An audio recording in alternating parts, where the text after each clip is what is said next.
Time is approximately forever.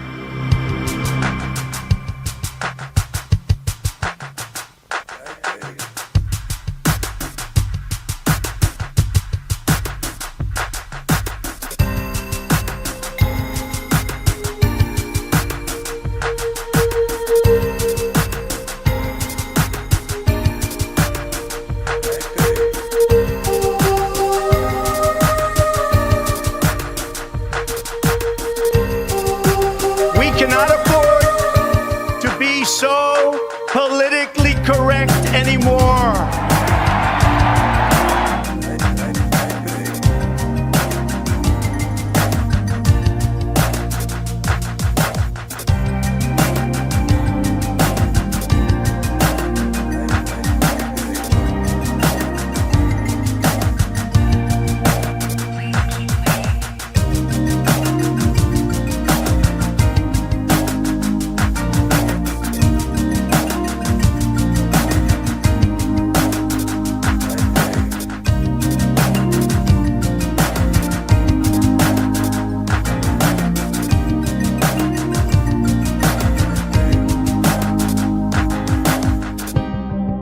Americanism, not globalism, will be our credo. Please continue to hold for the next available representative.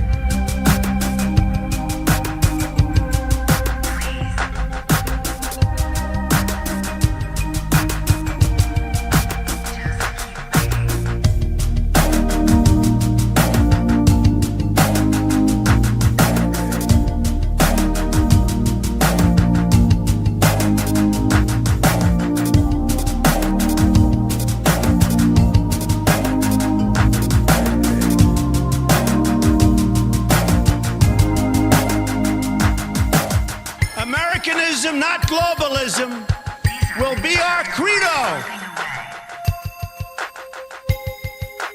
We appreciate you waiting and waiting.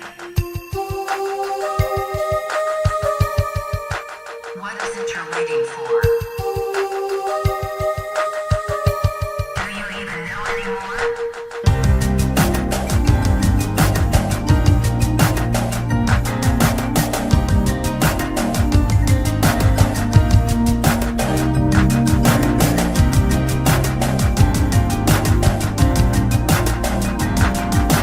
These are people who work hard but no longer have a voice.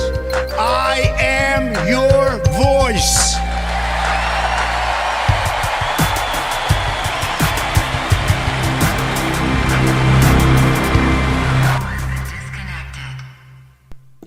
Hello everybody and welcome back to a brand new live stream. We had to run it back with the OG intro and we are back, and it is just yet another just news cycle of victories, it seems, for none other than Donald Trump. We're going to put on the video right now, actually, where we have the new graphics. We have the new graphics finally. I decided to take matters into my own hands, make some graphics. Press 1 if you like the new setup. Press 2 if you don't like the new setup. We like the graphic. We like the rep logo in the corner. We have space for enough of the, I guess you would say, the content that gets put up on the screen. We also have the ticker. We have the ticker at the bottom of the screen as well. I really like the new setup, and it's possible we do tweak it if we see fit. But as of right now, going into Iowa, it's going to be an epic stream, and then we're 6 days away.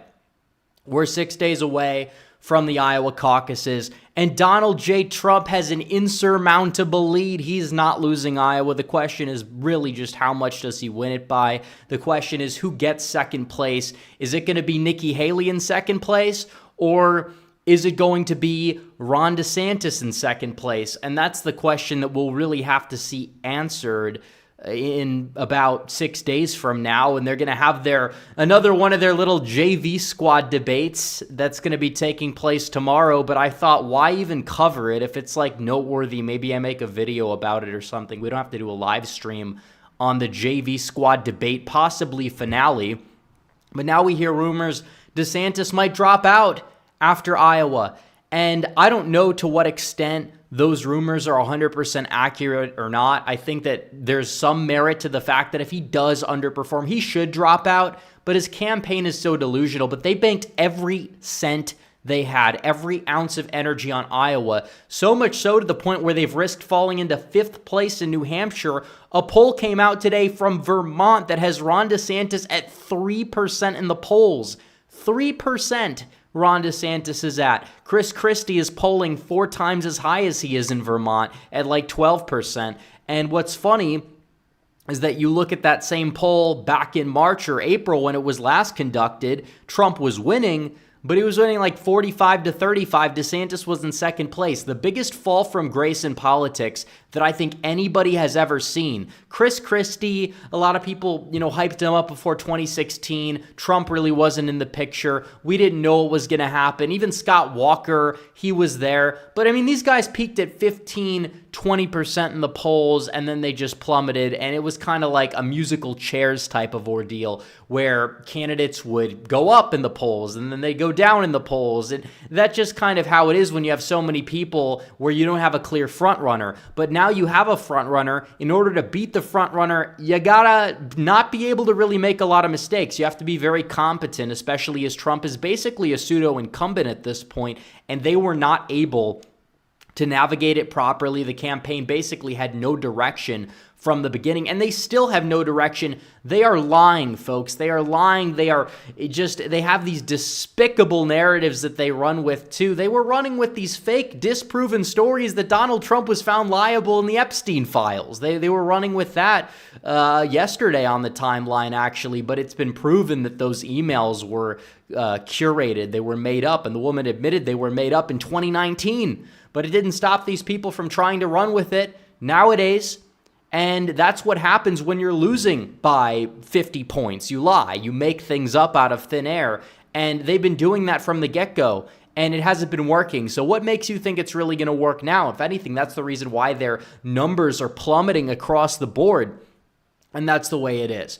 Ron DeSantis, not exactly doing the best job. Nikki Haley, she's getting AstroTurf too. We got to talk a little bit more about Nikki Haley. Donald Trump eviscerating Nikki Haley on the timeline today, basically calling her illegitimate because some interpretations of the Constitution say that if your parents are not natural-born citizens, that you might not be eligible for the presidency, which honestly, I don't really think that would hold up in any court of law, but it shows that Trump is really willing to go out there and use the same attack lines on Haley that he used on, Ted Cruz back in the day. So anybody that's sitting back there and saying, well, Nikki Haley, Trump is actually making a backroom deal with her to make her VP, they're trying to scare Trump primary voters into not voting for Donald Trump in a primary, and it's not working. And the fact that the DeSantis people are so preoccupied with whoever Donald Trump's VP is going to be really proves that deep down, they know there's no chance for DeSantis. That's why they're pivoting, but it's not like they're just kind of being sheepish or quiet. I mean, some of them are.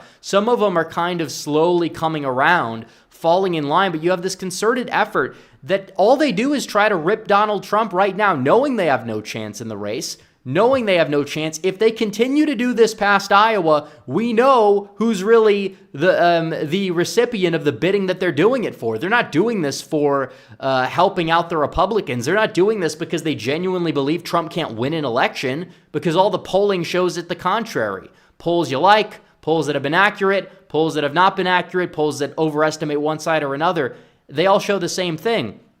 All this is a scare tactic just to try and demoralize the Republican base. They're trying to demoralize Trump supporters so they can kind of split the base in several factions. I mean, sometimes they'll attack him from the right, sometimes they'll attack him from the left.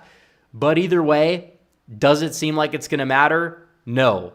And now we hear the excuse, oh, it's going to be cold. That means Trump supporters are going to stay home. But it's like Trump supporters are those supporters that would crawl over broken glass to vote for Trump. These people in Team DeSantis, I'm not talking about the influencers, but I'm talking about the people on the ground that are considering DeSantis. Those same people are also considering Nikki Haley and even considering Donald Trump. Those support bases of the other candidates are much less cohesive. They're much less diehard. And of course, the DeSantis people are just going to cope and say Trump is a cult following. In reality, they're just jealous because they know they're not going to be able to beat him.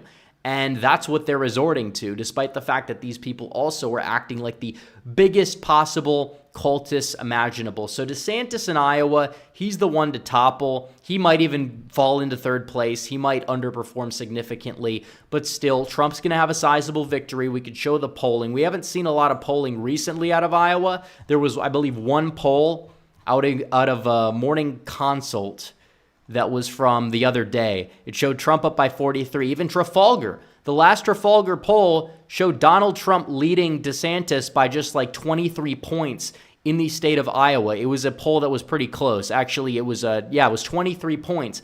Now it shows Trump gaining 11 points since the last poll was conducted. He's gained 11 net points. He's up by 34 percentage points. Nikki Haley and Ron DeSantis are tied. Actually, Nikki Haley's taken the lead over Ron DeSantis in the state of Iowa. This race is over. The Seltzer poll, the gold standard poll that's usually never wrong, and when it's been wrong in the past, it was usually within the margin of error.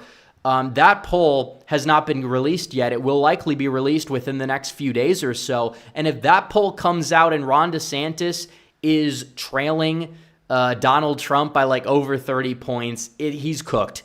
I mean, then and there he should drop out. Obviously, they're going to wait for results. But could he drop out after Iowa? I think it's entirely possible. I think it would be a smart thing to do. It'd be the right thing to do to save as much face as possible, which is not really a lot at this point. I mean, the guy kind of showed his rear end on national television. And it's not because, he ran against Trump.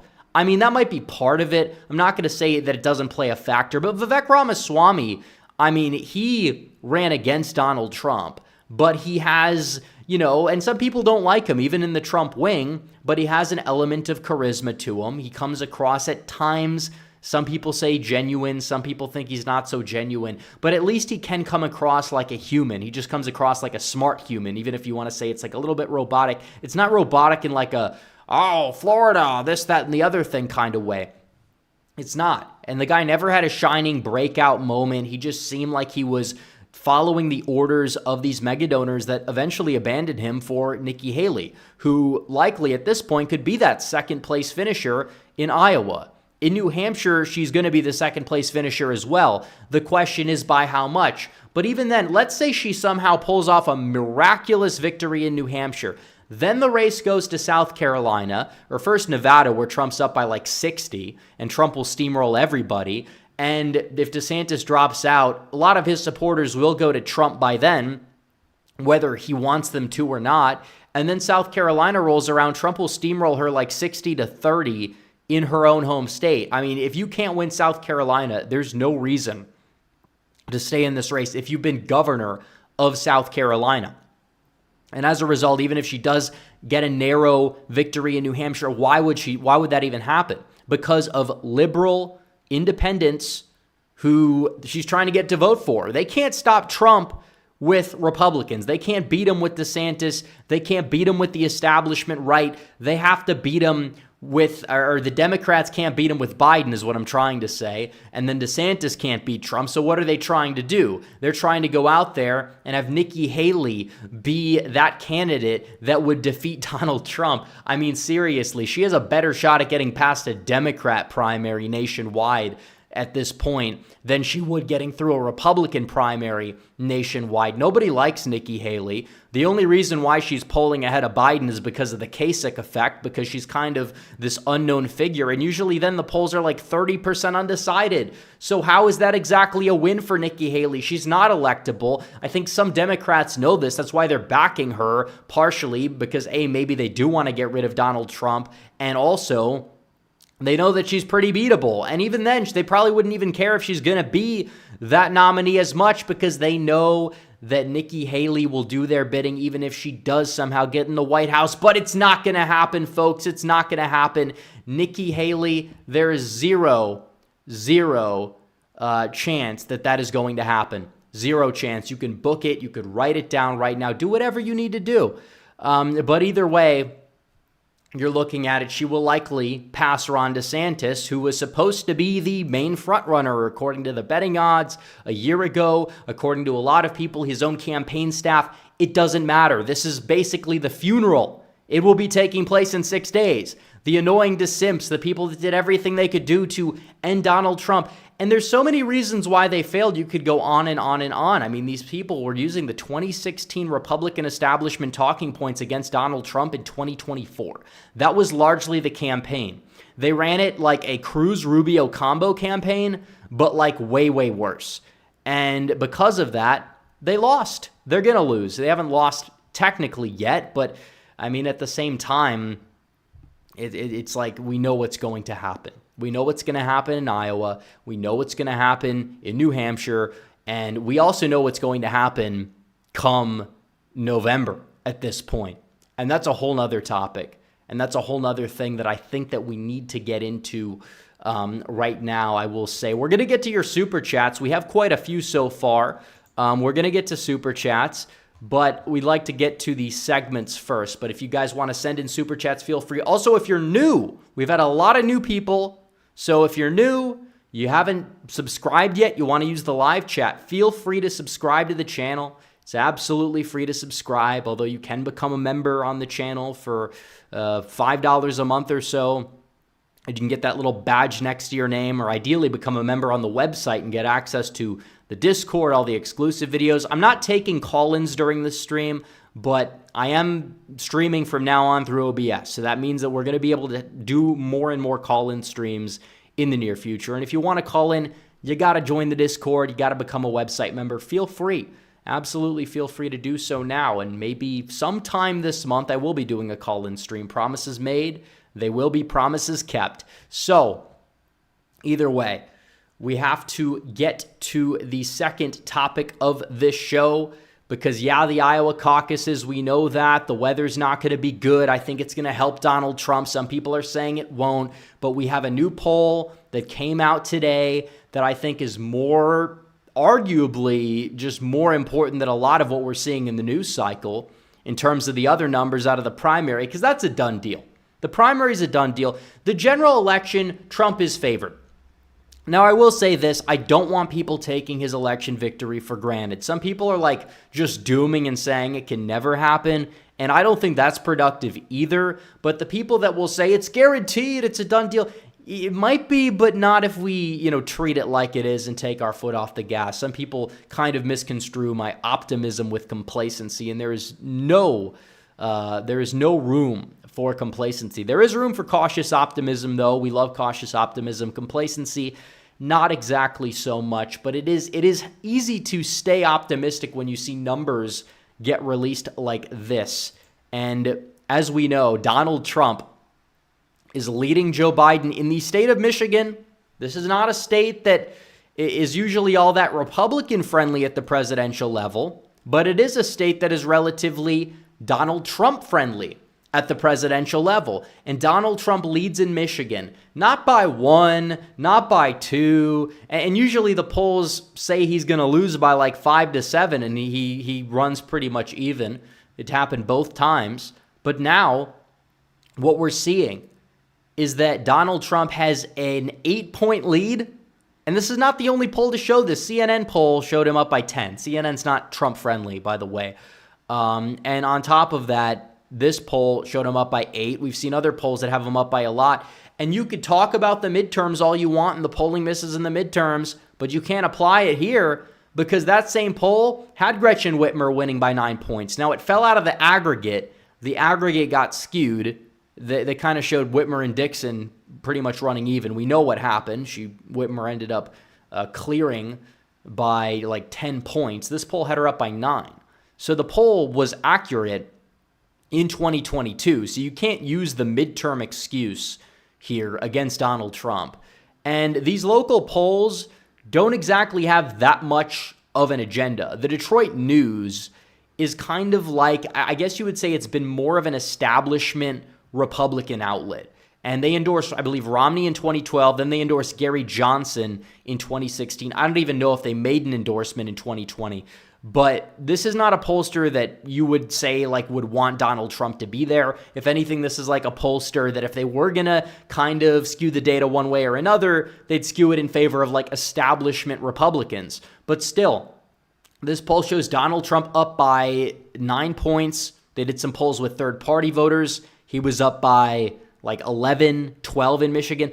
I don't even know if that's really possible that you could have him go out there and win Michigan by that much, just given math. I mean, it would take atrocious black turnout, which could happen. Great white working class turnout, including trends, which could happen. Trump surging with these union voters, which he's courting in high numbers and high effort, and you absolutely love to see him go out there and do that. So what does it tell you? It tells you that there's a chance that he's going to win Michigan. It doesn't have to be by 8. It could be by 2. It could be by 1 vote, and he'd still get the state's, 15 now, electoral votes? I mean, seriously. Michigan's a prize you'd like to have. It's not as consequential as Pennsylvania, but you get Michigan and Pennsylvania, I believe you clear the threshold. So the Rust Belt strategy, it's important, and it can pay off dividends for Donald Trump in 2024. It absolutely can. It can pay off dividends. And we know that when it comes down to it, that this is a state that other Republicans don't even do that well in.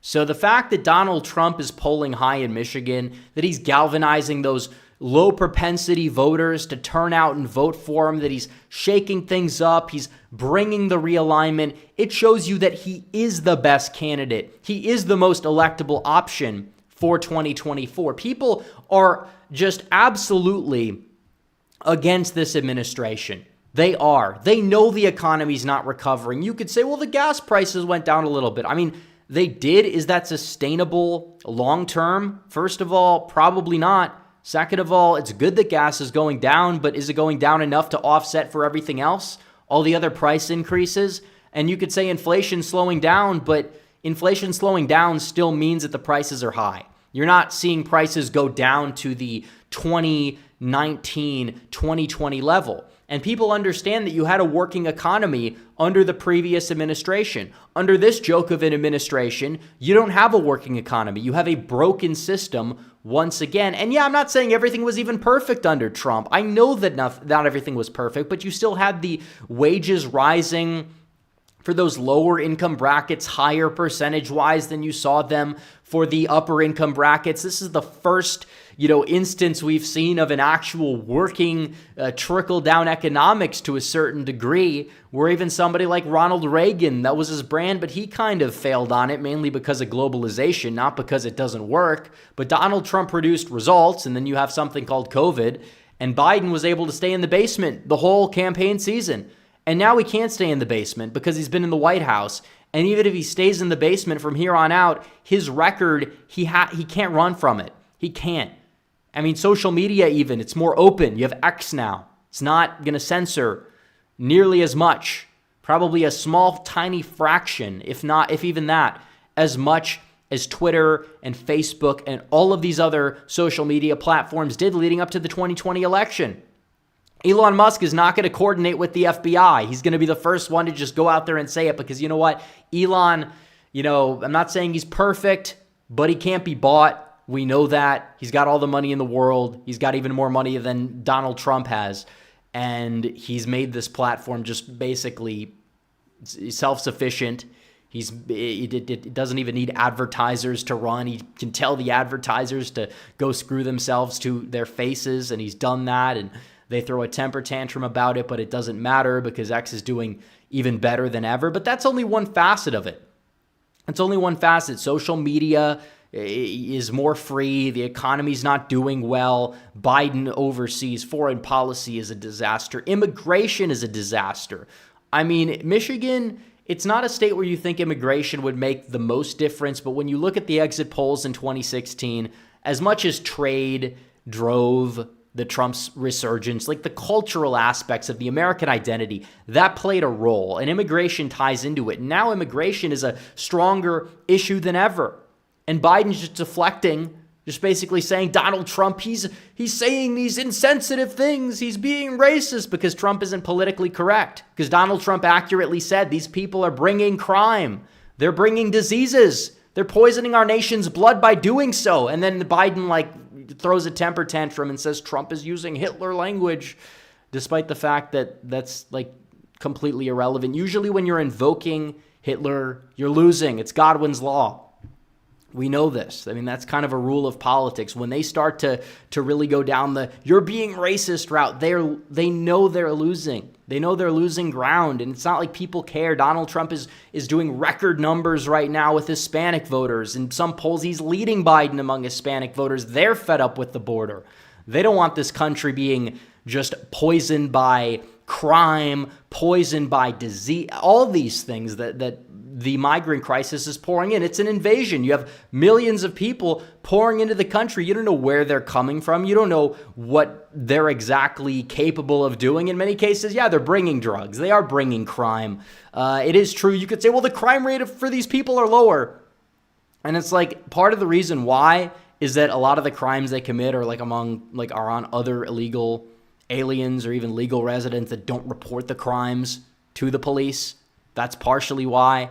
A lot of them go undetected, but there's a lot of criminal activity, and 100% of them are criminals too because they're crossing the border illegally. These are problems. Inflation, immigration, crime, the economy, every single issue, foreign policy. Biden is losing. He's losing so bad that he's losing like ground with every single possible group imaginable. He's losing ground. Like, it's funny because you have this conflict in the Middle East between Israel and Palestine, and Biden's lost both sides. The younger voters, a lot of these people on the far, far left, they're upset with Biden.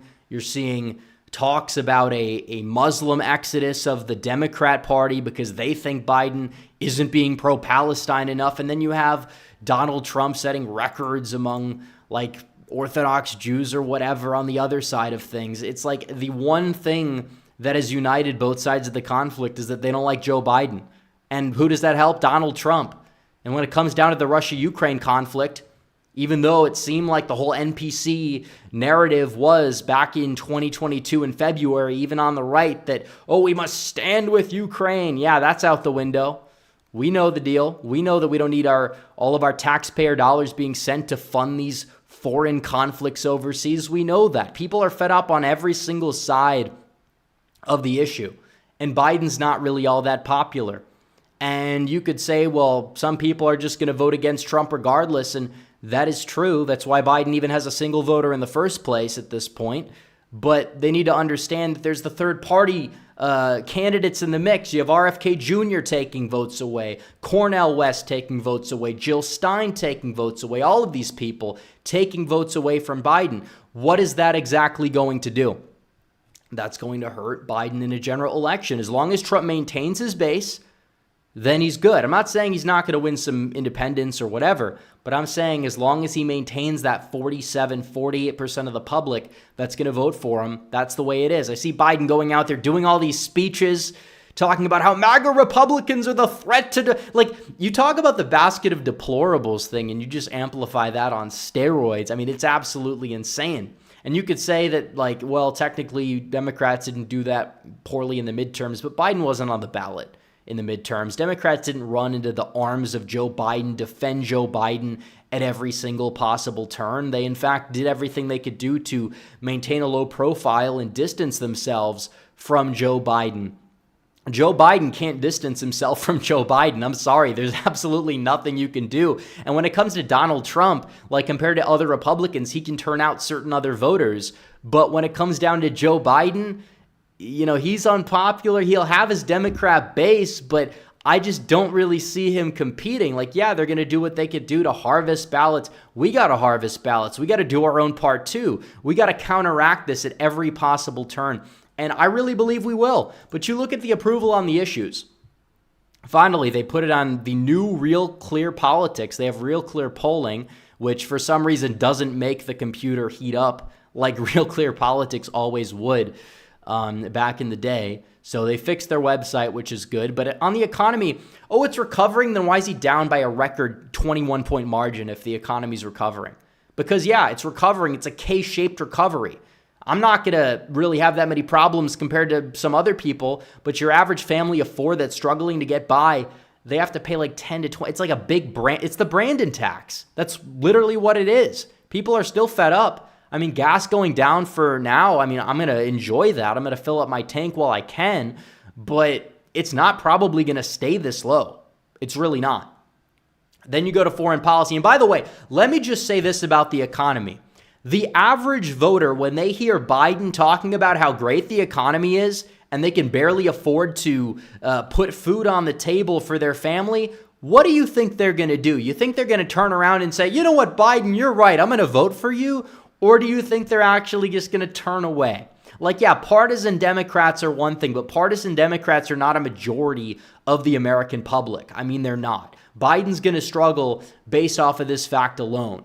And it's like even some of the metrics like unemployment that are good, they're good because, the economy reopened over a 2-year span, and that's still kind of the Trump economy, but Biden has tarnished the Trump economy in many ways that are kind of irreparable. Yeah, he has some metrics on his side, but not enough metrics on his side.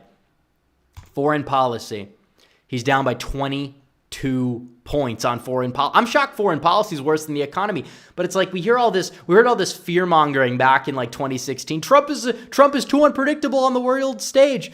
Everybody's just crying for Donald Trump's leadership back in the world stage. It's pretty funny. I mean, Donald Trump was somebody who didn't get us into new wars, and you could say, well, technically we're not in these wars, but there are all these conflicts happening overseas. Trump could negotiate a deal between Russia and Ukraine, and possibly even with Israel and Palestine. He could negotiate something. That's a little bit harder to do, and he didn't get it done the first term, but still, I think that Donald Trump would be the one to end these conflicts so we don't have to keep sending, all this money overseas. And I think Trump would do a very good job in doing so, and also getting these other countries to pay their fair share as well. That's another thing he did a very good job at. Biden, they like Biden. The other leaders like Biden. It's not that they respect him. It's because they clearly do the opposite. They can just take advantage of Biden at every single possible turn. He's a joke. We know that. Inflation, if inflation's going down, why is Biden disapproved of by a 32-point spread in terms of inflation? Really? Inflation? Oh, it's going down. Well, the public doesn't think so. And it's not like everybody in the public is consuming like Fox News, which isn't even pro-Trump really, or they're consuming right-wing media. It's not that. It's that they just go to the grocery store. Biden clearly has not been to a grocery store in decades at this point. But whatever. Immigration, he's down by 30. People are fed up at the border. Majority of Democrats want to build the wall. That was a fringe idea back in 2016. Not anymore. Not anymore. The Overton window is shifting. So spare me Trump is saying mean things about the border. It's like, no. I mean, the American people agree. This is awful. They can fearmonger all they want about comments sounding a little too risque or whatever, but it doesn't matter. I mean, this is literally the case.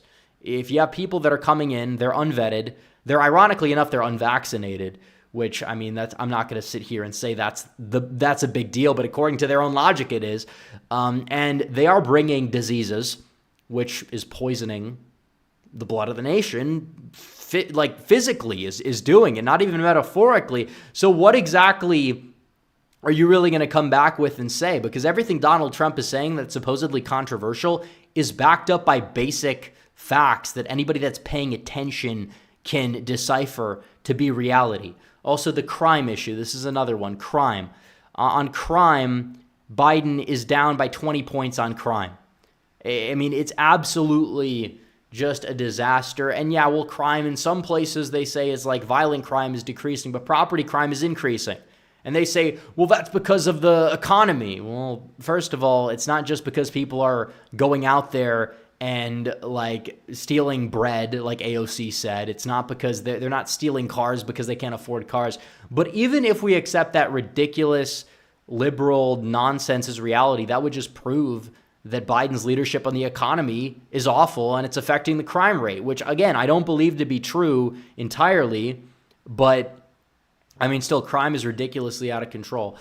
And Biden's just been very much just averse to any strong on crime legislation. This is why I don't like when Republicans were saying, well, Biden is Crime Bill Joe. He's locking people in prison. Good. They should be in prison. Commit a crime, go to jail. You got to be tough on crime. Like, it's not a bad thing to be tough on crime. Like, they try to, so many concern. I mean, I'm not even going to say like I wasn't guilty of this at the time too, because I was like 19 and more like of a libertarian, but it was like, yeah, everyone was saying, well, Biden's the racist. He's the real racist because he's tough on crime. And it's like, no, we need people that are tough on crime. It's a good thing. It is. Like broken window policies in New York, they're one of the reasons why New York went from one of the more dangerous big cities in the world to one of the safer big cities in the world. And now it's kind of going down the dangerous route again in many places, which is a really sad thing to see. But even like Ukraine, which is the issue that Biden has like hung on to. Oh, Trump is Russian. He's Russia. He's like a Russian agent, Russian asset. How many times did we hear that? Why is Biden down on the Ukraine issue by 10 points if Trump's approach is so unpopular and so radical and non-moderate or whatever they want to use? Doesn't matter. I mean, Ukraine, that's Biden's best issue so far, and he's at, 42% approval? I mean, it's embarrassing. And like the direction of the country, this is the most telling thing for Biden. This is where it gets really bad. This is where it gets really out of hand. Looking at this, okay, where is it? 67% say it's on the wrong track. 24% say it's in the right direction. So you could spare me your economic nonsense. I'm so sick and tired of these people. Even like the 13 Keys tracker guy, Alan Lichtman, saying, oh, the strong Biden's going to win because of the long-term and short-term economy keys. He has them in his column. Really? Well, the American people don't see it that way. 67%, that is 2/3 of America, sees this country being on a wrong track. That is a massive, massive issue, and it's only getting worse for Biden. Yeah, and like that's it. The only narrative they have is the midterms. The midterms where Democrats lost the House. The midterms where Republicans got vastly outspent and still almost swept the board in some of these competitive races. It's like, seriously, like you could use that, but still, that's not a referendum on Biden or Biden's presidency. The Republicans just suck at a lot of things that they do. They really do. And all these divisive primaries, everything like that, which thankfully on the presidential side, we're clearing that up early, which is a very, very good thing. And I'm very happy about that. But when it comes down to this is the last data point I'm going to pull up. And then we're going to get to your super chats because we've been streaming for like 40 minutes. It doesn't feel like it, but we have. But Donald Trump has a unfavorable rating. Yeah, he's divisive. A lot of people don't like his personality. A lot of people love it, including myself, though. Trump has an unfavorable rating of +9. Biden's is +16. Biden is underwater by 7 more points than Trump, according to even Nate Plastic, of all people. And on top of that, looking at this data, it's crazy. Because, yeah, the people that don't like both, they're going to be more inclined to, back Donald Trump over Biden this time around, or B, just vote third party because now they have more options. So Biden's screwed. And this shows that Trump is also the most electable candidate in the running because Ron DeSantis is down more unfavorable than Biden at this point. And it's not because Republican voters are disapproving of him necessarily. It's also just because independents just don't really like the guy, and he would be an electoral disaster, which confirms everything that I've said up to this point. So, looking at it, Donald Trump, the most electable 2024 candidate, compared to him, compared to DeSantis, compared to Haley, compared to Biden, compared to all these people. I mean, you have it right here. That's the data. That's it. So what are they going to say? Well, they're going to replace Biden, they say. Well, first of all, it's too late. It really is. And I'm sure we're going to get some super chats about it. They're going to replace this guy. They're not going to replace this guy easily because, first of all, the Democrat primaries are starting in 6 days. There's no way they're going to upend him unless that's at like the convention. And then you're going to have a fight between who gets to be there. Kamala Harris is not going to go down without a fight. Gavin Newsom basically said he wouldn't be there. But either way, Kamala Harris is arguably less likable than Biden. And Gavin Newsom is not really all that either. I mean, Ron DeSantis in the debate didn't lose. I mean, that's a first for him in a debate. Like, I'm not going to say he won because Sean Hannity, like, held his hand the entire time. But it's like Newsom, like, the facts are not on his side, as Donald Trump said. And it's true. Like, there's no way that Gavin Newsom is going to end up being their nominee. There's no chance they replace him. Biden's already running a campaign. He's already going on attack mode. And it's not working out for him. They're going to be frustrated. The guy's going to end up at this rate without something drastic. He's going to start to end up like George H.W. Bush or Jimmy Carter, where everybody knows that when you're going into election season, there's like not a lot of a chance that this guy has, which that doesn't mean that we need to take our foot off the gas. It just means that we need to use this as fuel, use this as momentum, because every single data point that relates to anything is on our side about this administration and its failures. And as fun as it was, and I'm not saying it's over yet, even though it is, to attack the Republican establishment, and I'm sure we're going to do that in some of these primaries for, these other races down ballot. But as fun as it was to attack the DeSimps, and it will be fun to defeat them on next Monday, it's like, Biden, he's the real target. And I can't wait to really just start to get into general election mode, because we have like a very, very long, 10 months, not even 10 months at this point.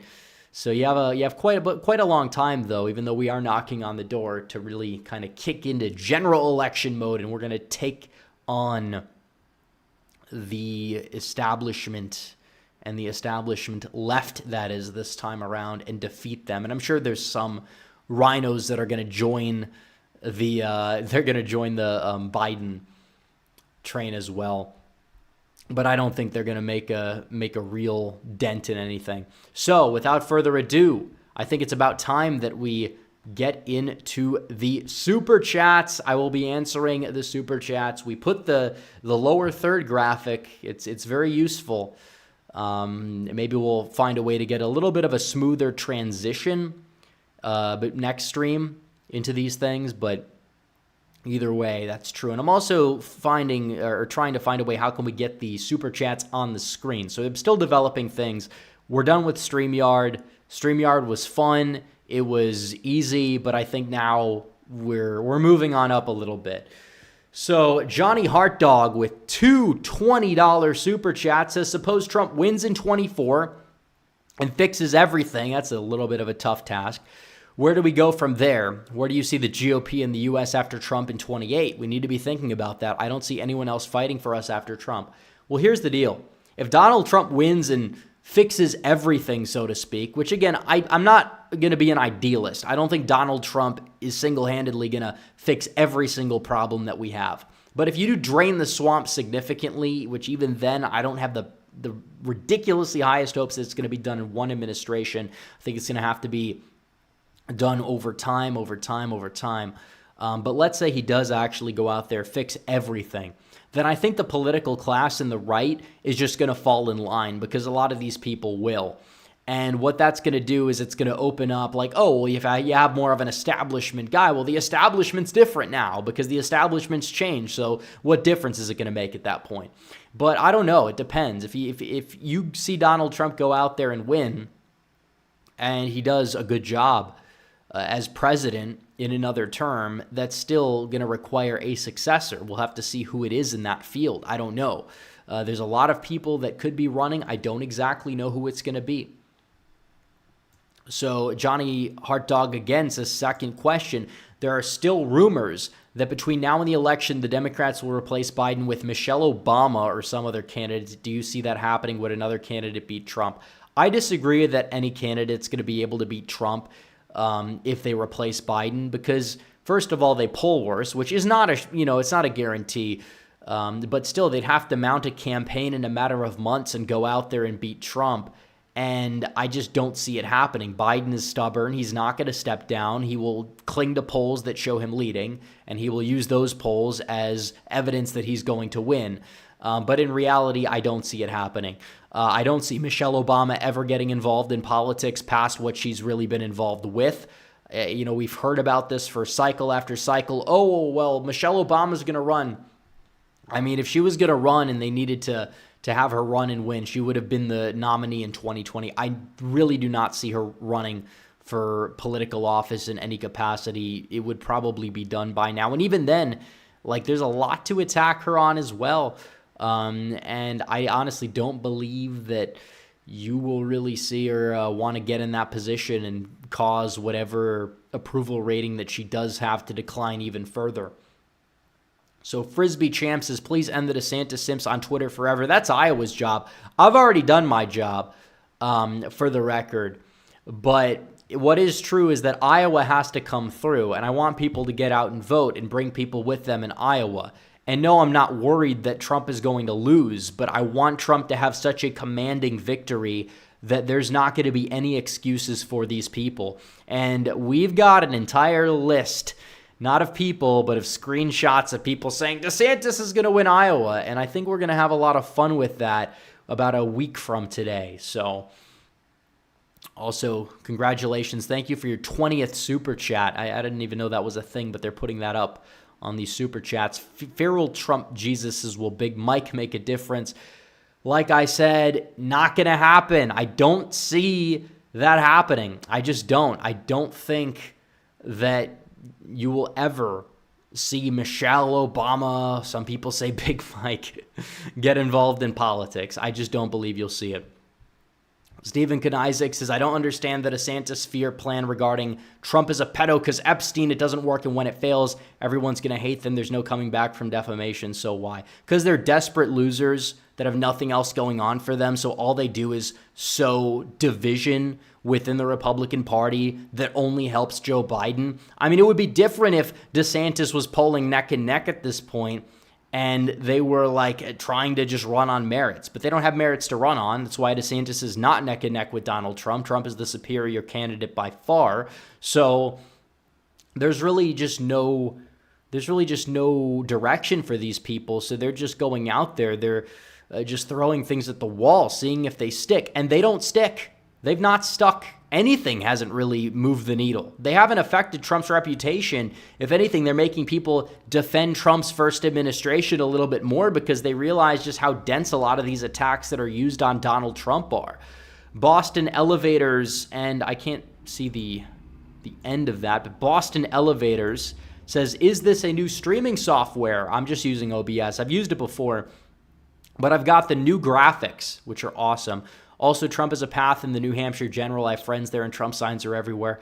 Well, look, okay, yard sign analysis, it doesn't usually work. It can gauge enthusiasm to a certain degree, but yeah, I don't think, oh, well, there's Trump signs in this state. Like, it doesn't mean Trump's going to win it. But I do think Trump might have a path in New Hampshire in the general. It just depends on the third-party vote share and certain factors of certain things that take place between now and then.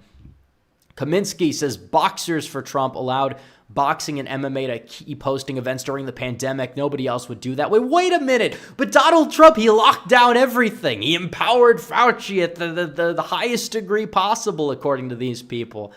It's like, I'm not saying that Trump did everything possible perfectly, but what I'm saying is a lot of the attacks are just not true on Donald Trump. Like, look around at the time. Look at the world. Look at all the other foreign leaders. Like, Trump locked down the least except for maybe Brazil and Sweden. I mean, that's the way it works. He let the states do their thing. He set guidelines, whatever. Now, should he have done things differently? Yeah. Should he have shilled the jab? No. We get that. We understand that. But is Trump supporting the lockdowns now? No. Did DeSantis support the lockdowns? Yes. Did DeSantis support the jab? Yes. He shilled it over 1,600 times. The source for that isn't Laura Loomer. It's Christina Pushaw. So take what you can with that information. Brandon Fairbanks says, they said Trump is up 8 points in Michigan. We covered it. Britton J. Orwin says, good news out of the Beehive State. Phil Lyman's running for governor. He's a Trump supporter in base. Thanks for all you do. Well, hopefully he could beat Cox, the pronoun governor, but I don't know. We'll have to see. Utah Republicans are pretty weird. So best of luck, but I don't know. We'll see. Brandon Fairbanks says, by the way, Maize and Blue for the win, national champions. Well, I did see that. But the only Michigan football game that I care about this week is going to be taking place Sunday night, so I'm looking really forward to that. Now, Captain Crusader says, I know Trump won't pick Haley as VP, but I'm concerned he might shill and choose someone only because they are black and or a woman. Chances of him shilling. We missed your streams, Rep 07. Yeah, it has been a while, and thank you for the super chat. And yeah, I think that he's going to be more open to like picking a woman. I think he needs to pick the best person for the job, personally. I think that person, I don't know who it's going to be at this point. I'm not thrilled with any of the realistic VP options. I just have to be honest. I think that if he picks somebody that's like mediocre, it is what it is. But yeah, I don't think he should pick somebody because they happen to fill a like a racial role or a gender role. Like you don't need to pick a VP because the VP has a vagina or darker skin. You need to pick a VP that's going to not get in your way, that's going to, serve as somebody who's a good complement on the ticket and go from there. So I don't know. I think he will consider men. I don't think he's just going to be dead set on picking a woman. I think he only was for the Supreme Court thing because I think he had Barrett in mind from the get-go, and B, like Ginsburg was a woman. And yeah, I think he should have put men on the interview shortlist, but yeah, best person for the job. That's what he needs. Yes, man, says Skibbity Dum Dum. Yes, yes. Thank you for the super chat. Christopher Laurie says, I love when they call us extremists. Is it better to be an extremist than to be shilling for the moderate politics that failed this country? Well, I don't think anything about my politics is remotely extreme. It's just the fact that the norm has deviated. What is considered the norm has become, or what was considered extreme, mainly on the left, has become the norm, which is the problem. Extremism is relatively subjective. If somebody says shut down the border, but then you have an establishment that is hell-bent on open borders for X, Y, and Z and will do anything they can to go out there and ruin your career if you oppose it, well, yeah, I mean, supporting a border would be obviously extreme. Which, is that entirely the case now? I mean, no, supporting a border isn't really regarded to be extreme. At least at this point, it's not. The wall was considered a radical idea back then. For some reason, even though Democrats voted for fencing 10 years before. Not exactly sure what happened during the Obama administration in between. But still, yeah, no, there's nothing extreme about our politics. Biden says these MAGA Republicans, MAGA extremists, they don't care about democracy, he says. And then he goes and he meets with these DAs, these rogue DAs, and they go to lock up Donald Trump and try to throw him in jail, or, lock him up, throw away the key. We understand how they actually feel about democracy. But honestly, this is the irony. This is what democracy really gives us. And that's what it's really led us to when they lean on it. It does not exist. It does not work. It is cringe. We know this. John Waffle H2P says, personal opinion, I think Elon should block the neocons from X. I mean, I'd rather have him do that than the censorship we saw all these years on Twitter. Now, I honestly don't think that he should block them because I like dunking on them, and it's not like anybody agrees with their opinions either anyways. So, yeah. Let's see. Okay, MJL says, thanks for your work in support of representative democracy. It's not it's a republic. It's a republic, okay? Seriously. Don't want to sound like Brandon over here. Drewski Brewski says, top 3 choices if something happens to Trump and why? I mean, that's a loaded question. Who's in the running? Who runs if that's the case? Now, if something happens to Trump, here's what's going to happen. They're going to give the nomination to either Desantis or Nikki Haley. I mean, that's the way it works. Or they'll give it to Trump's VP pick. Like, that's just the way it's going to happen. I'm not saying that I'm not going to do hypotheticals, but like that's just reality. And that's the way I see it. If you're talking about like top 3 choices for 2028, even then I don't know who runs. It could be like, yeah, you could have like Vance running. Hawley might run. If Carrie Lake wins, she might go for it. If Mark Robinson wins, maybe he goes for it if he doesn't want to go for another term. So who knows what's going to happen by 2028? It could be an outsider. I think Tucker Carlson would be my first choice for 2028. I really do. He's an outsider. He's likable. I think he'll be in Trump's administration in some capacity, chief of staff, whatever role Kushner was in before. Kushner's out of the picture. Get Tucker in there.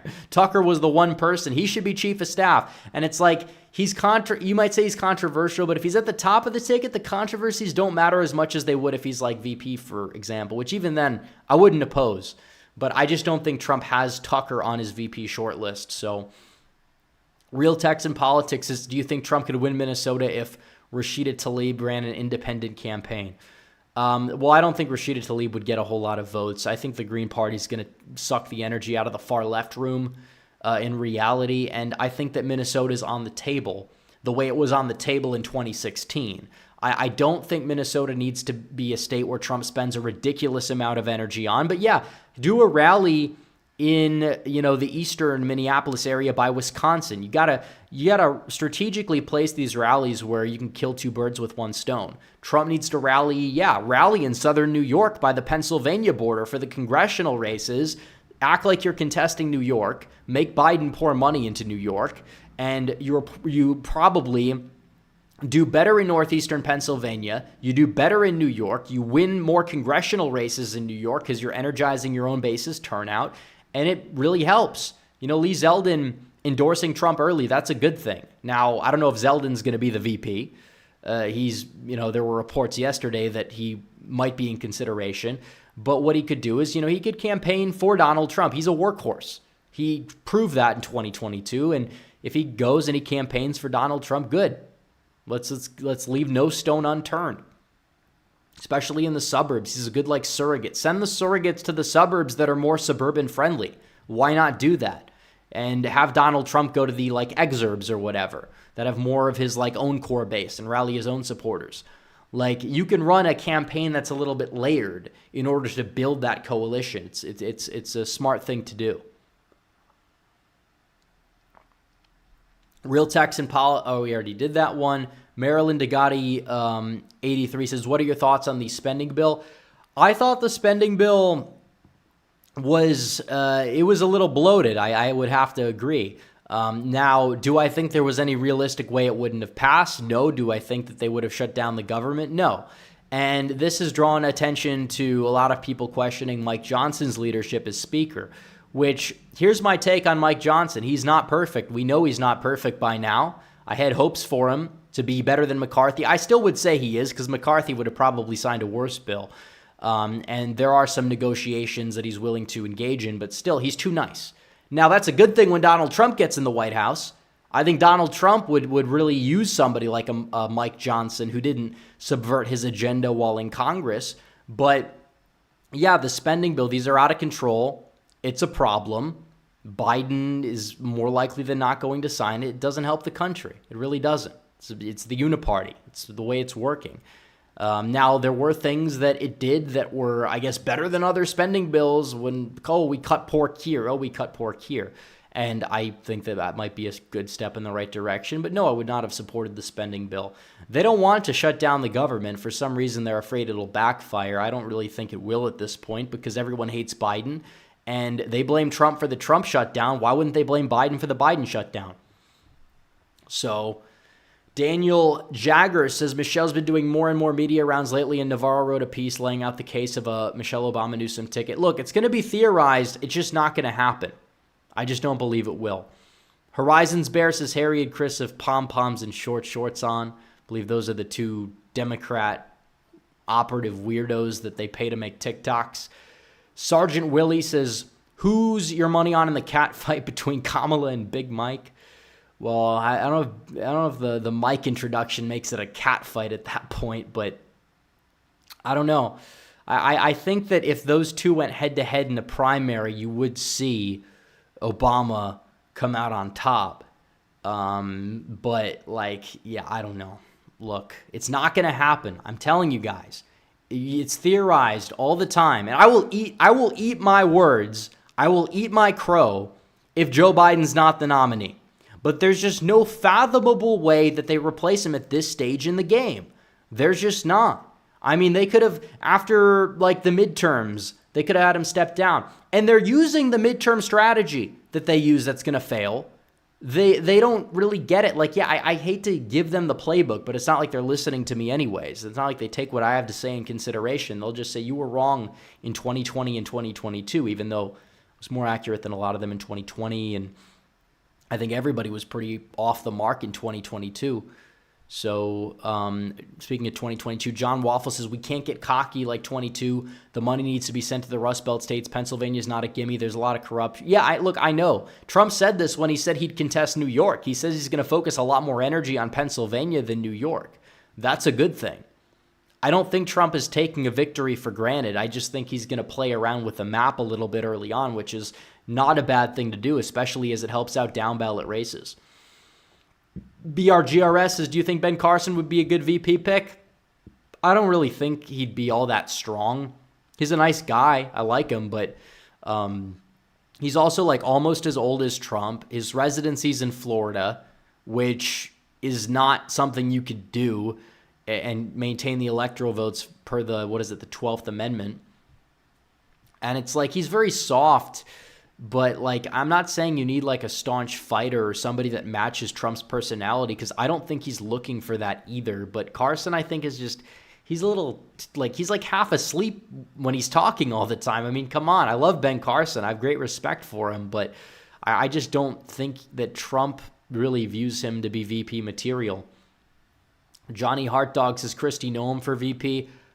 I am not a big Kristi Noem fan, but I don't think she'd be the worst choice for Donald Trump because, like I said, I did the list of the things he needs to consider. She checks all the boxes. She's the front runner for it right now. I mean, she is. SoCal Populist says, thoughts on the New Hampshire primary. I kind of answered this earlier, but I will reiterate it. Looks to be Trump's worst state as Haley is dominating with moderates, which are basically liberal independents in the state. And it's not going to matter. Trump will get momentum. He'll get the energy. He'll win New Hampshire by like 15 over Nikki Haley. She'll lose, and it'll be a very fun stream, I'm sure. But even if he loses New Hampshire, all the delegates, it's like, what, 22? And Haley's not winning another state after that, so what difference does it really make for the primary? I mean, she's going to get decked in South Carolina, even if she comes out on top in New Hampshire, which I can't see happening. SoCal also says, look forward to Stafford dominate. He's not going to dominate. Look, I tell people this all the time. Like, the Rams haven't beat anybody. The last 4 weeks, they won a preseason game against the 49ers bench. They won one-score games against the Giants, the Commanders, formerly known and should be known as the Redskins, and the Saints. Like, they just don't really have that strength of schedule working out in their favor. The Lions are fired up. They're heated. I mean, they're going to make Ford Field an uncomfortable place for Stafford. They're going to get their first playoff win since 1991. Mark my words. I guarantee it. Nick Rush says we need to stop funding Ukraine, Israel, and every other foreign country. I agree. There's no need for foreign aid. I mean, you have to put this country first. You can't be sending 2% of our budget overseas. There's just no need for it. And it's like you look at a country like Israel, yeah, their debt to GDP ratio is lower than us. I mean, they can take care of themselves just fine. I mean, you look at the fact that you have some people that are saying, oh, we need to send like reinforcements overseas. It's like Hamas, these insurgents, they can take care of them on their own. We don't need to be policing the world. We don't. That's going to lead to more conflict, more instability than we already have at this point. And when it comes down to Ukraine, you're pushing Russia directly into the hands of China the more you get involved. They're going to say, well, this is like a blueprint for China to go out there and take Taiwan if we let it happen. And it's like, not necessarily. Not necessarily, because you will also not have Russia on their side. You're pushing Russia, which is still a very large power, directly into the hands of China. They want Taiwan, which, by the way, first of all, bring the chips here. Bring the chips home. Everyone's always talking about, well, we have to rely on Taiwan for the chips. Well, we can make them here. Why are we not making chips in our own backyard? We should be doing that here. We don't need to be doing it overseas, but our politicians for so many years have failed us time and time and time again. Sam Madsen says, I know one regretful Biden voter who is voting for Trump and one more than that who is on the fence and will probably stay home. Yeah, I mean, I really feel like that's the case across the board. Like, we didn't see a lot of regretful Trump voters back in 2020, but I feel like there are more, they were there, but there are more regretful Biden voters this time around who, even if they don't vote for Trump, they're going to either stay home, they'll vote third party, you name it. Real Texan Politics says, do you think Mike Johnson will get vacated and who will likely replace him if he does? I don't think he'll get vacated, and I hope that he does not get vacated because they're going to replace him with somebody who is going to be probably Tom Emmer, who is worse than Kevin McCarthy, and we don't want that to happen. Look, Johnson's not perfect, but there's a reason why it took like a couple weeks to even find Johnson. Johnson was the best option that you could have had as speaker. He was. Whether you like him or not, whether you think he's been a good speaker or not, he was the best option that could realistically be picked. You're going to have a musical chairs situation with the gavel. It's going to be a chaos. It's going to be a bunch of rhinos passing it back and forth to each other. It's like, stop. Okay, listen. We have to be pragmatic about this. Bad people do exist. Is which swing state is the hardest to flip right now? Well, it depends what you define a swing state. If you talk about the states that Trump won in 2016, I mean, I still would probably maintain that I think Arizona, if Michigan really is trending the way it's going, Arizona might be the hardest just because of how the state has, grown in certain aspects and changed. And it's like, look, the electorate that turned out in 2022, everybody wants to trash Kerry Lake or whatever, but that same electorate turned out to shoot down voter ID. They turned out to give illegal aliens in-state tuition. So this is a big problem that Republicans had in 2022. And you could point to, well, registered Republicans that are all like Biden voters turned out in big numbers. It's like, that doesn't matter. None of that makes any difference. Ronald M. Safko says a good pick would be Tulsi Gabbard. I mean, she definitely would bring some interesting things to the table, but that's kind of a gamble. She was a Democrat 3 years ago. She endorsed Biden in 2020. I mean, let's be real. Like, whether you like her or not, there's reasons why people are skeptical, and putting somebody like that first in line for the presidency to a 78-year-old Donald Trump, I don't know if that's something that Trump would be all that comfortable with. Now, putting her in the cabinet in a role like foreign policy, where she's always been good in that area, even back when she was like a Democrat, that's fine. Why not? Trump considered her for Secretary of State in 2016. He should have picked her. He should have gone with her. He didn't do it. But yeah, absolutely. Like, having her in the cabinet in that aspect, yeah, fine. But VP, I mean, that's kind of a little bit of a stretch, and I don't really think Trump's going to go that route. And some people might not like it when I say it. I think he's going to pick a more boring pick, a more, I'd say, establishment-friendly choice than him, who is not going to be a pushover, who's not going to, betray his agenda that much. Like, that's probably what he's going to eventually settle on. That's the way I see it. Christopher Laurie says the GOP should flip the Senate, but I'm curious about Wisconsin, who will be the nominee. Probably Eric Hovde, who's like a businessman, and he probably is not going to win unless Trump wins the state by 4 or 5. So it's possible. We'll see what happens. But yeah, that's pretty much it. That's the last super chat I got for the night. If you guys want to send in super chats, feel free. Feel free to send them in. The stream doesn't have to end right now, but we'll end it in a few minutes if we don't get any. So that's the way it is. We can look at regular chat. Is Ray Epps a Fed? Yes, Ray Epps is a Fed. Zero spending period, foreign spending. I agree. Let's see. Poster Tubbs for 5 says, according to Shore, 2014 midterm voters were D+8 in recent elections. Non-voters went for Trump, forgot the margins, though explains a lot. Well, I see these polls for the non-voters of 2022, and it shows them backing Donald Trump by a 2-to-1 margin. And it's like there's a massive, massive problem there in regards to the turnout aspect. And Republicans past Trump are going to have to deal with it, or they're going to be in big trouble. But as of right now, it's I don't think you can use the midterms to say, oh, Trump is finished, or oh, Biden's going to be fine. But if they keep going down the road they're going, and they stay overconfident, and they stay too cocky about it, that's only going to help Donald Trump. Let's see. Johnny Hartog says, I still say Noam or Donalds for VP. I would like Donalds, but he is from Florida. So I don't think Trump is really showing any signs of wanting to change his residency right now. I don't even know how that would work out with all the legal stuff that's going on. But Sam Madsen says, thoughts on Michigan's 7th and 8th? They're winnable if Trump performs well in Michigan. I'll say that much. The Wanderer says, I hope Pennsylvania will go to Trump this time if the reps get their act together, and it's a big if. Can they make it more red? Moving from Maryland to Pennsylvania, Trump 2024. Well, that's a good move, for one. For two, I think they can. I think Trump will have to do well in northeastern Pennsylvania. I think that he can. The voter registration thing backfired on Democrats. We'll have to see. Benson X says, as long as the Wisconsin nominee isn't Clark, I agree. Clark would be an electoral disaster. I don't want him being the nominee. I don't care how based he may claim to be. I mean, seriously, the guy has a lot of skeletons in his closet. Democrats are looking to prop him up.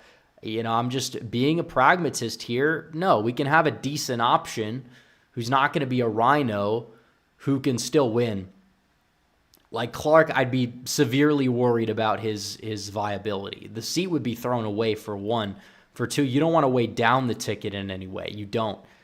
And his record in Milwaukee, even though he was winning elections, there were low turnout elections, and he is absolutely despised there. You will see black turnout skyrocket in Milwaukee if he is on the ticket at all, and that does not help Donald Trump out at all. So we don't want that to happen. John Cordisco's Corner says just came on. Is Haley DeSantis really moving up? No, they're not. John Waffle H2P says not political, but the Lions are about to become a dynasty. Yeah, it's possible. Hopefully, we'll see. I mean, there's a lot of young talent. I mean, that definitely adds up over time. Suaved says, do you believe that Trump is divisive, or do you think that description of him is overblown? Well, I don't think he's intentionally dividing the public, but yeah, I mean, he's a divisive figure. I think a lot of strong leaders and people that make an impact on the world are divisive figures. It's not necessarily a bad thing in and of itself. So yeah, I think he's divisive. He's not divisive necessarily in a bad way. I don't believe he's causing the division at all. Sam Madsen says, would Clark underperform Vuckmer 2018 against Baldwin? Probably not, but I think he'd lose by high single digits. I really do. These candidates don't really underperform Trump a ridiculous amount in presidential years. But yeah, you probably would have him underperforming by quite a bit. It's like running Mastriano in Pennsylvania. He did the right thing. He bowed out because he knew he'd be a drag on the ticket. And that's the way it is. So where do you go from here? Hopefully, I mean, I wish we had a better nominee than McCormick, but it's going to more than likely be McCormick. So let's see. RCP averages Trump down 1.2% over Biden. Should we be concerned? No, but that's because an outlier poll fell out of the aggregate. And even if it is down to 1.2, that's still a Trump victory by a sizable amount. So Alex Sirico says Scott Walker for senator from Wisconsin. He won't run. I would be not opposed to that, but he's not going to run. I don't think he'll run for anything ever again. So, let's see. We won't know a VP until summer. That's true.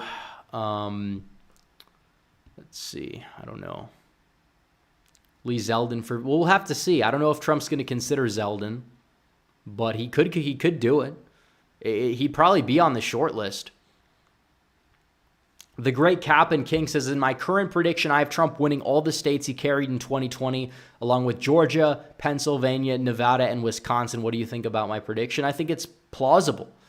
Michigan, the way things are going, Michigan is a very economically centric state when it comes down to their voting patterns.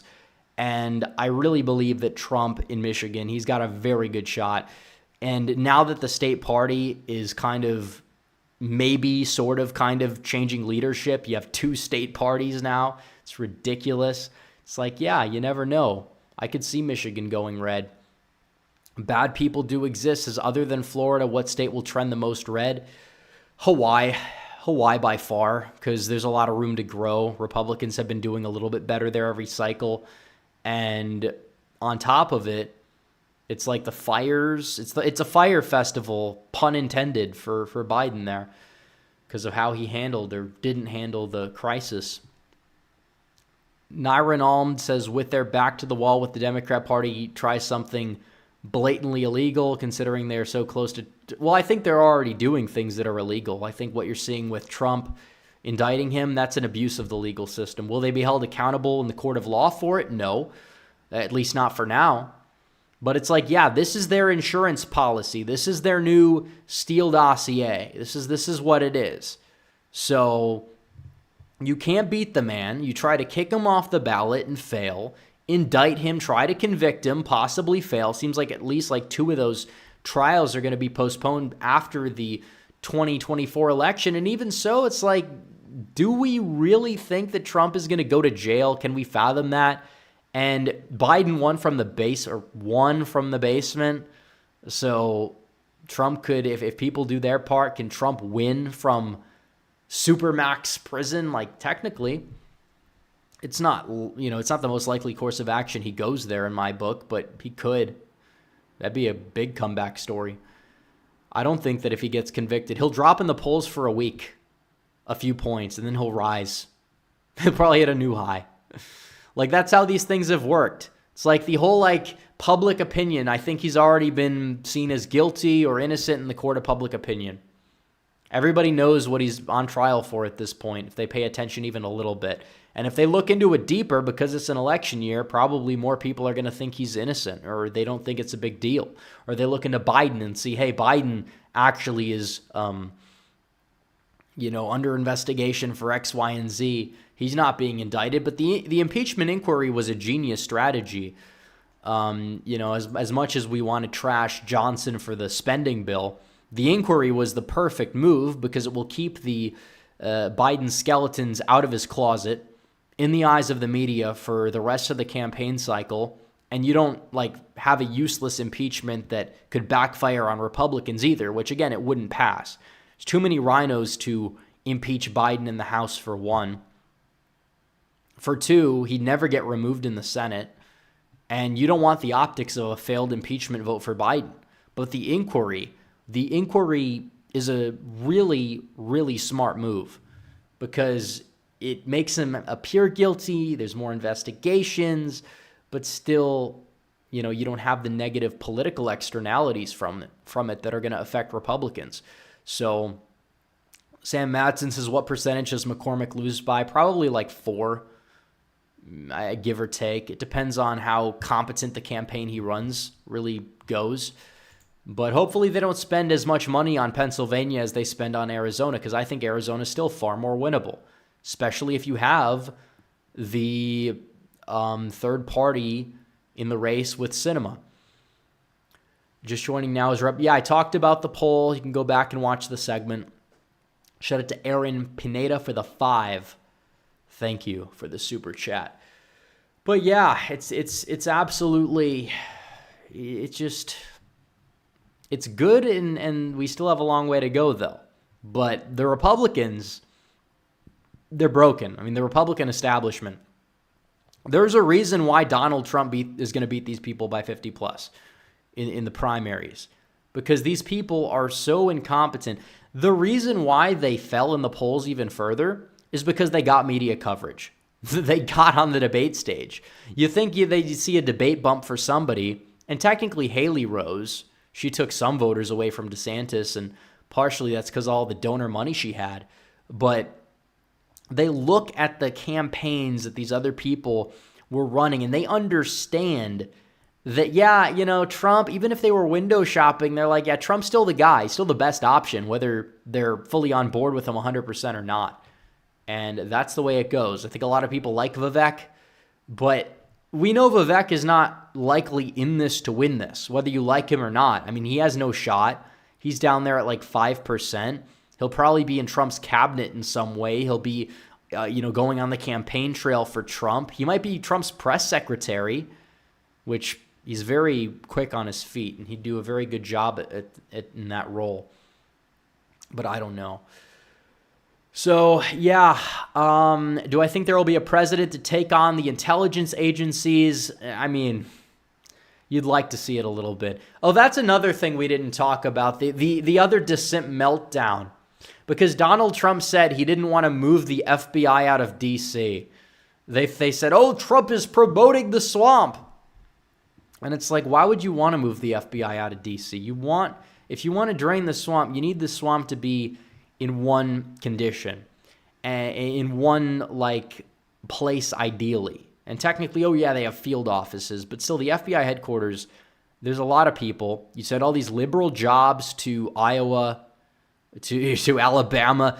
You don't want to do that. I don't understand why that would even be considered an option. Just moving the swamp into middle America isn't going to drain the swamp. It deplaces it. It makes an extra swamp in another place exist, and they can have more easy access to harassing, everyday Americans, Trump's voters, you name it. I don't think the FBI needed to be moved to middle America.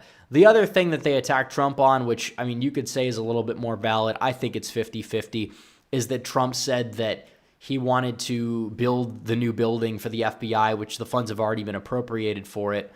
And it's like Trump loves buildings, he loves architecture.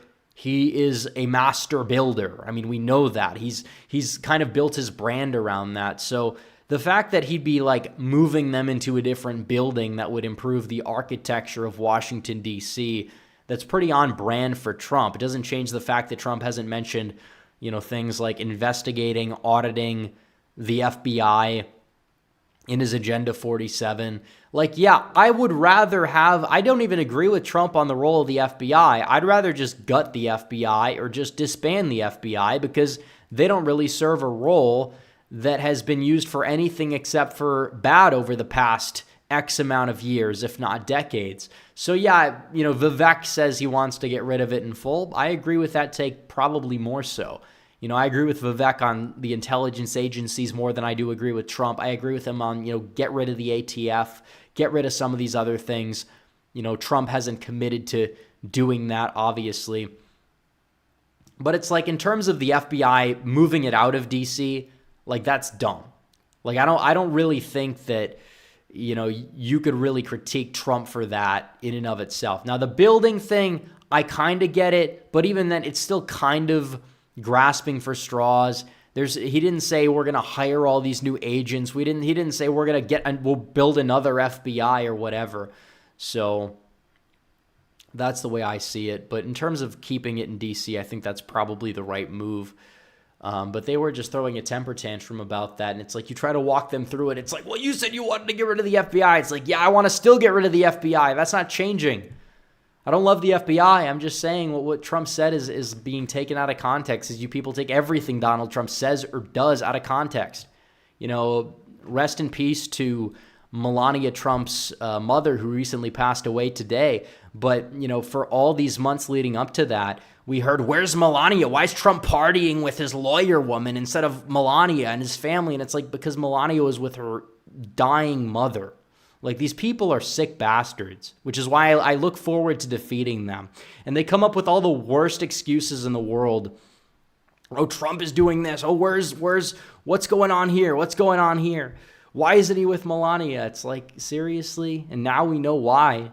It's pretty evident why we know. But still, that's not going to accuse them of making baseless allegations about Donald Trump sleeping with his lawyer or sleeping with all these other people. It's he's taking pictures with people. That's really just all what it is. I mean, he takes pictures with a lot of people. It's not a bad thing. He's surrounded by, a bunch of people. They have good physiognomy. What can I say? Because the woman happens to be attractive, he must be sleeping with her. They always assume the worst things possible. Their knee-jerk reaction has been, whatever Trump does bad, let's make up all these wacky, crazy conspiracies about Donald Trump and whatever he's doing at any given moment of the day. It's ridiculous, folks. It's ridiculous. You know that.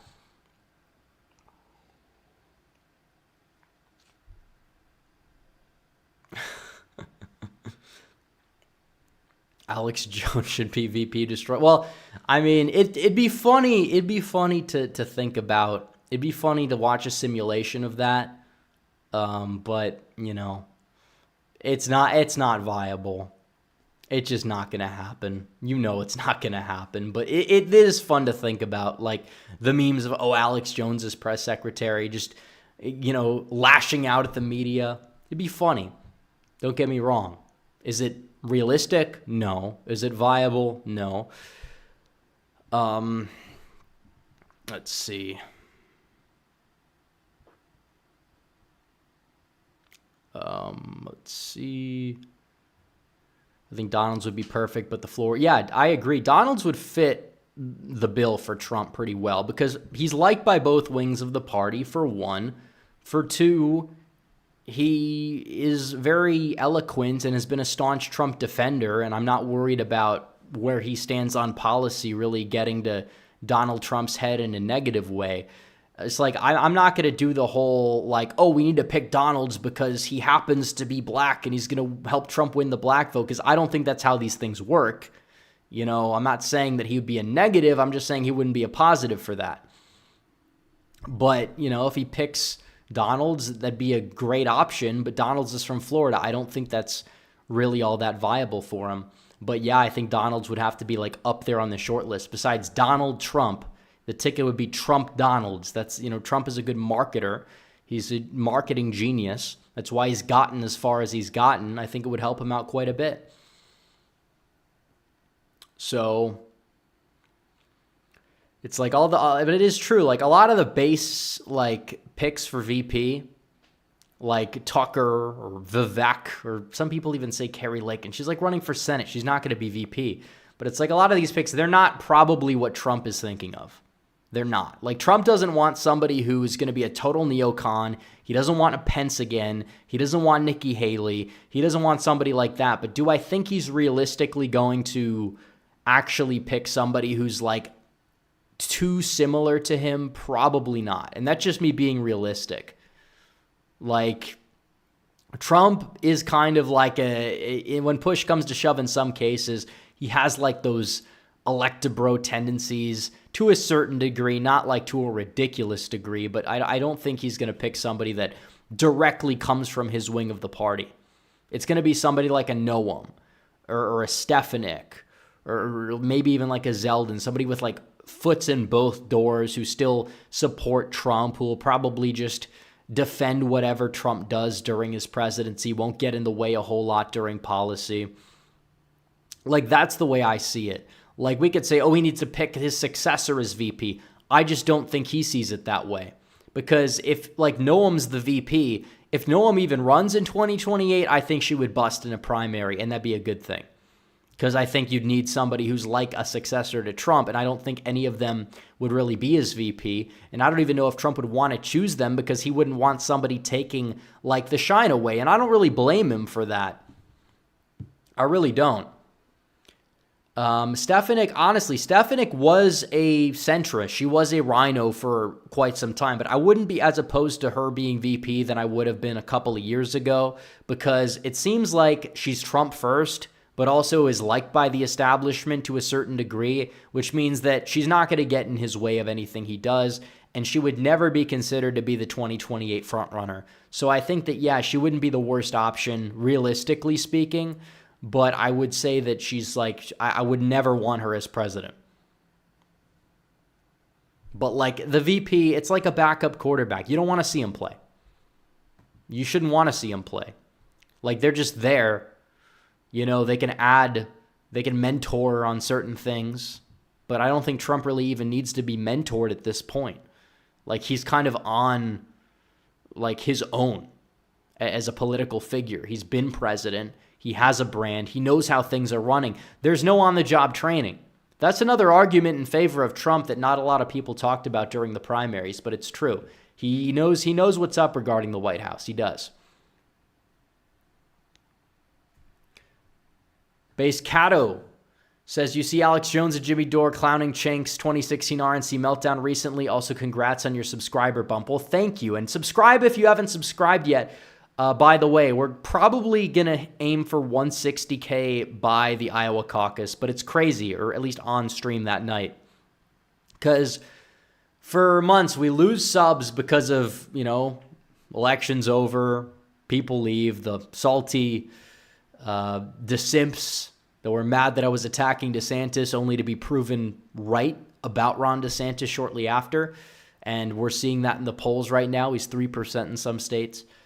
And you have a lot of people that leave, but now they, I wouldn't even say they're the ones crawling back, but we're back. We're stronger than ever, have more subscribers than ever, which is pretty epic, I will say.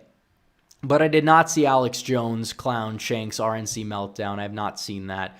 But I did see the meltdown. Alex Jones, they confronted. It was kind of like a setup, because from what I remember, there were like staffers of Cenk's that told Alex Jones to like go on the show, and like they pretended like, oh, well, he wasn't there, and then like they just evolved into a screaming match, and Anna Kasparian's just like losing her shit at Alex Jones. It was so funny.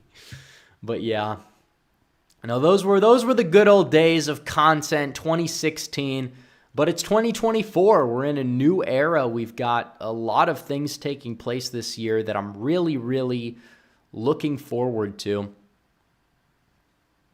So, someone said Rep died. Okay, wait, never mind. I didn't die. I'm back. I don't think I ever left, actually. Sam Madsen says, does the Arizona legislature flip blue? We only have one seat majorities in both chambers. Probably not this time. Probably not this time. It could in the future, though. I'd be careful about that. But I think Republicans probably do hold their majorities for now in Arizona. But yeah. All right, last call for Super Chats. It's getting late. We've been on for an hour and a half. So last call. This will be the last call. You guys want to send in Super Chats. We have 765 live viewers, which is just absolutely astounding for not streaming in a while. I don't know how many we're going to get during Iowa, the Ron DeSanctimonious funeral. And I saw a tweet the other day that's so accurate. Ron DeSantis lost when he just proved himself to be Ron DeSanctimonious. He proved to be as sanctimonious as Trump said. Because when Trump first started attacking DeSantis, everyone was like, is this really the best move? They were saying, like, a lot of people even that support Trump now are like, yeah, this is not probably the best course of action. But Trump was proven right. Like, everything he said, he was proven right about. Every single thing he said about Ron DeSantis, Trump was proven right 100% accurately. And it's like, now people understand it. People know it. And there's really no way around it. Ye Farrell says, do you think Vivek has a shot at top 3 in Iowa? No. I know that I think it was Richard Barris that said that. I mean, I don't know what's in his data, but in terms of what the other polls are showing, like, it would take a massive Vivek ground game to overcome it. Undecided's going to Vivek. I don't see it. I mean, if Donald Trump wasn't in this race for some reason, Vivek probably would have a great shot at winning the whole primary, but I don't think he has a shot at top 3. Maybe New Hampshire. Maybe, because they're all so close, 3, 4, and 5, but probably not in Iowa. I don't know. The Wanderer says, hopefully Trump back on the ballot. Republicans can take back the Pennsylvania House. Yeah, and everybody that said Trump is electoral cancer, they're losing all these states because of Trump, which isn't even true. Yeah, wait till Trump gets them back. Like, this is 2016 energy. I'm not trying to be overconfident, but like, let's go get this thing done. Let's go win us an election this year. Let's get something to be proud of as a movement. I mean, seriously, the Trump comeback story. Let's have it happen.